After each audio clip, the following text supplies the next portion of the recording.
All right, during what was a contentious appearance on Meet the Press yesterday, Senator Marco Rubio of Florida and Kristen Welker, they sparred over the results of this coming November's election and the potential results. Watch this exchange. Will you accept the election results of 2024 no matter what happens, Senator? No matter what happens? No, if it's an unfair election, I think it's going to be contested by either side. Senator, no matter who wins. I think you're asking the wrong person. The Democrats are the ones that have opposed every Republican victory since 2000. Every single one. It's Hillary Clinton. No Democrat has refused to concede. Hillary Clinton conceded. Senator, will you accept the election results? Hillary Clinton said the election was stolen from her and that Trump was illegitimate. Kamala Harris agreed. Senator. And you have Democrats now saying they won't certify 2024 because Trump is an insurrectionist and ineligible to hold office. So you need to ask them.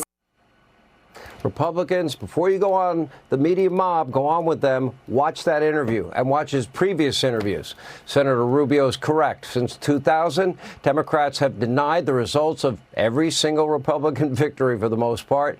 And in case you forgot, here's a small sample. I didn't even add Stacey Abrams. That's a separate case.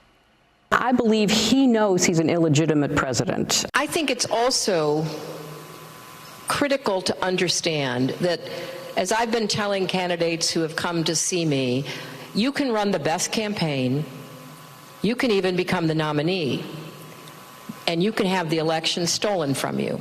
I think he's an illegitimate president that didn't really win. So how do you fight against that in 2020? You are absolutely right. The president is an illegitimate racist occupying the White House. The Russian weighing in on the election, the Russian attempt to have the election, and frankly, the FBI's weighing in on the election, I think makes his election illegitimate. He's illegitimate. And my biggest fear is that he's going to do it again with the help of Vlad, his best pal, and we're going to be stuck for 6 more years with this guy. And that is terrifying. It's terrifying. Would you be my vice presidential candidate? Folks, look, I absolutely agree. We had this little election back in 2018. And despite the final tally and the inauguration and the situation we find ourselves in, I do have one very affirmative statement to make. We won. I believe was a stolen election. And I'm not saying they stole it from me. They stole it from the voters of Georgia. You can also add Bill Clinton and Barack Obama and Hakeem Jeffries. I just don't have enough time. Senator Marco Rubio is here with reaction. You know, Republicans don't go in prepared, and it's a hostile environment. By the way, people don't even watch those Sunday shows anymore. The days of Brinkley and Russert, they're long gone.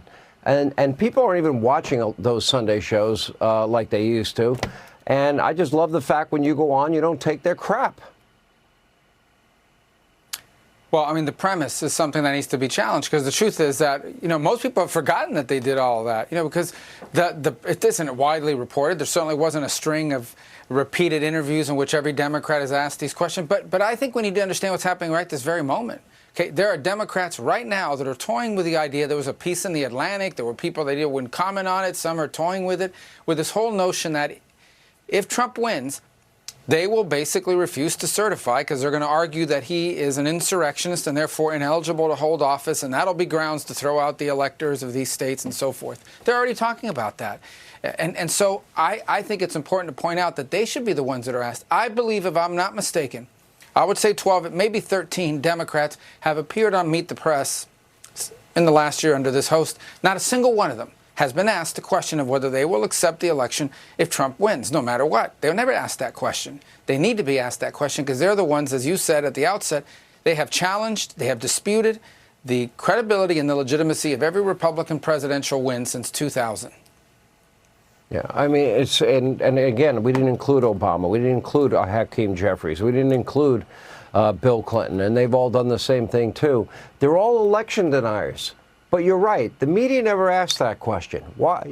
Just like the January 6th committee, you have 5 people that are on record saying that Donald Trump approved 10,000 National Guard troops.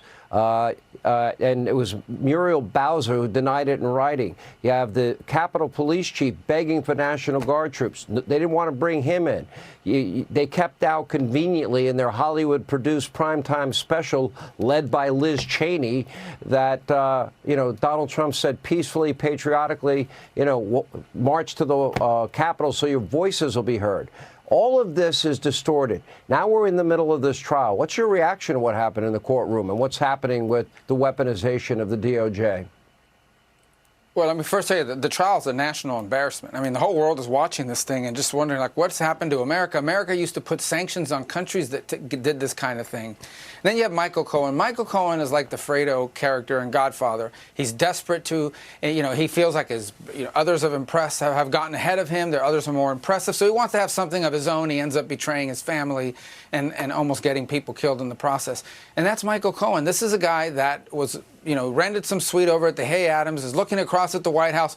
All the people he used to work with over at the Trump Organization are now in the White House, and he's been left out, and he's miserable about that. And so he's desperate to go out and see what he can invent on his own to try to impress Donald Trump and try to get himself back in.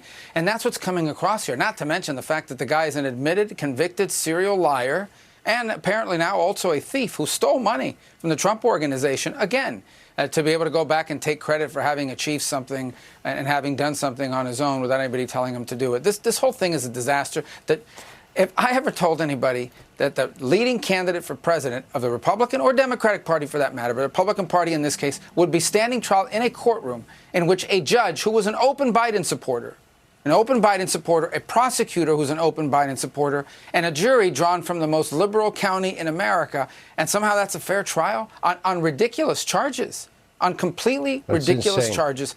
There's only one person on earth that would ever face charges like this, and it has to have the last name Donald Trump. It's the only person that would ever charge with any of this. Yeah, and he admitted today, he told all these people that he did this on his own. Wow. You would think that'd be big news.